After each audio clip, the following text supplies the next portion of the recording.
तालुक्यातील खिरकेंडी गावाजवळील Parle biscuit private limited कंपनीत भारतीय कामगार कर्मचारी महासंघाच्या युनियन स्थापनेचा कार्यक्रम मोठ्या उत्साहात पार पडला। या प्रसंगी आमदार तथा महासंघाचे सरचिटणीस भाई जगताप यांनी कामगारांना धीर देत कंपनी जगली तर कामगार जगणार हे धोरण अंगीकारण्याचे आवाहन केले। या कार्यक्रमाला महासंघाचे अध्यक्ष दिलीप जगताप, उपाध्यक्ष हेमंत नेमाडे यासह अनेक मान्यवर उपस्थित होते। कंपनीतील 210 कामगारांनी नव्याने स्थापन झालेल्या युनियनचे भाग बनले। भाई जगताप यांनी कामगाराच्या समस्यावर चर्चा करताना कंपनी प्रशासनाला खडे बोल सुनवत चर्चेतून प्रश्न सुटतील असे ठामपणे सांगितले। आम्ही वस्तुस्थिती सांगितलेली आहे। कसं आहे की मी जे म्हटलं ते भाषणात तुम्ही रेकॉर्ड केलं असेल, पाहिलं असेल की फक्त जागांच्या किमती वाढल्या आणि जागा विकून तुम्हाला जास्त पैसे मिळतात म्हणून उद्योग इथून महाराष्ट्रातून जर गुजरातला जात असेल त्याला पहिलाही विरोध होता, आताही विरोध आहे। तुमच्या अडचणी काय सांगा। 17 वर्षापूर्वी ही कंपनी जेव्हा सुरू झाली तेव्हा याच मुलांबरोबर याच गावातल्या लोकांबरोबर तुम्ही बसला असाल आणि कंपनी सुरू केली असाल। मग आज असं काय घडलं?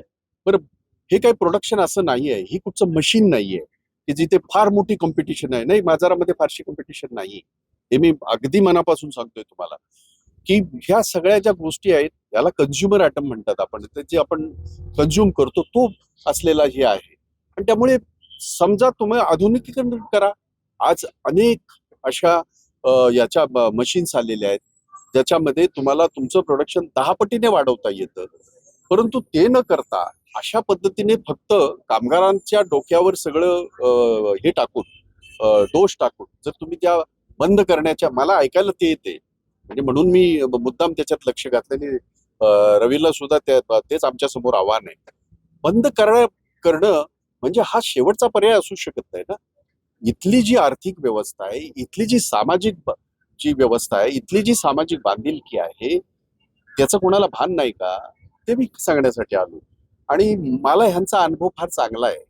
ते मुंबईमध्ये ह्यांची अशीच फार मोठी जागा, म्हणजे ह्या गोष्टीला आता 30 एक वर्ष झाली दादा, म्हणजे जवळजवळ जास्त झाले।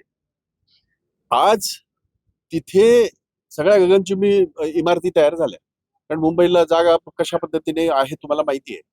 आणि मग राजकारण्यांना बरोबर घ्यायचं, तिथे त्यांच्याजवळ लागून चालन करायचं आणि आपलं हे जे आहे कंपनी विकायचं जे धोरण आहे ते राबवायचं, जे आम्ही राबवू देणार नाही। आपण हे चालवत असताना, कंपनी चालवत असताना मी जी उदाहरणं दिली या सगळ्याच कंपन्यांची तुम्हालाही माहिती आहे की आज ह्या कंपन्यांची अवस्था काय होती, पॉझिटिव्हची काय अवस्था होती, बंदच्या बेला होती, थर्मॅक्सची काय अवस्था होती, केडीएलची काय अवस्था होती। केडीएल तर ते बंद करून लोकांना पैसे सुद्धा मिळाले नाही तेव्हा माझ्याकडे आले। आज तिथे आपण अग्रीमेंट केलं, आता गेल्या महिन्यामध्ये मी एक अग्रीमेंट केलं। त्यामुळे आम्ही काही जादू करत नाही, परंतु आम्ही फार प्रॅक्टिकल राहतो। प्रॅक्टिकल राहून एवढी हिंमत ठेवतो सांगायची कामगारांना काम करावं लागेल। नाहीतर कित्येक वेळेला याच्यापूर्वी असा समज होता किंवा तसं झालेलंही आहे सगळ्याच देशभरामध्ये। युनियन झाल्याच्या नंतर एक भूमिका अशी असते, काय व्हायचं ते होऊन दे, मी काय काम करत नाही। आपल्याकडे असं नसतं। आपल्याकडे आम्ही पहिल्यापासून सांगतो, आपल्याला आपल्या मेहनतीचा आपल्याला पगार मिळाला पाहिजे, आपल्याला आपल्या दादागिरीचा पगार नको। त्यामुळे मला असं वाटतं की ही कंपनी बंद होण्याची काहीही कारण नाही। फक्त आणि फक्त जमिनीना भाव जास्त आलाय आणि त्याच्याने त्या विकून पैसे जास्त मिळतील ह्या जर भावनेतनं त्यांचा जर डोक्यात काय विचार असेल तो असाही आम्ही करू देणार नाही। तो असं एवढं सरळ नसतं ते। आणि म्हणून बघू आता, मला असं वाटतं की ह्या गेट मीटिंग नंतर त्यांना परमेश्वराने थोडंसं शहाणपण देऊ आणि त्यांनी चर्चेला यावं। चर्चेला या, तुमच्या अडचणी सांगा। आता कामगारांच्या अडचणी जवळजवळ आम्हाला माहिती आहेत, कारण त्यांनी लिहून दिलेले आहेत आणि रविदादा नेहमी येऊन भेटतात त्यांना।